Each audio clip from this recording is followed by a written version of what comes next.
I find it interesting in my life how fear can often paralyze me.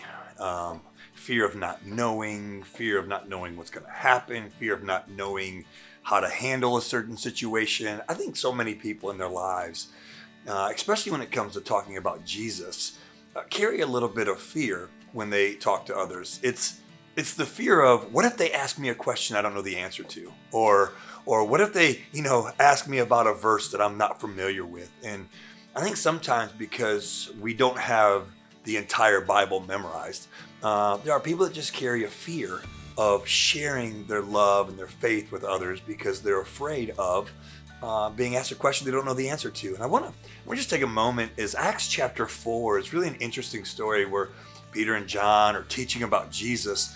And really what happens here is they're causing a little bit of a commotion. And so because of what's taking place, they just get arrested. It's late in the day, so they're put in jail. The next day, they pull Peter and John out of the prison. They kind of ask them the question like, by what authority are you doing this? And Peter's response in verse 8 of chapter 4 is, it says this. It says, Peter, filled with the Holy Spirit, says.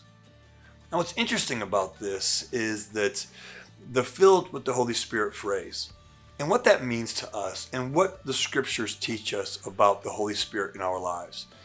So often we see that the Holy Spirit is our teacher, the Holy Spirit is our guide, the Holy Spirit will lead us. And in situations when we may not have all the answers, and we may not know what to say, the beautiful thing about this verse in Acts chapter 4, verse 8, is we see that filled with the Holy Spirit, he then spoke, and he answered them.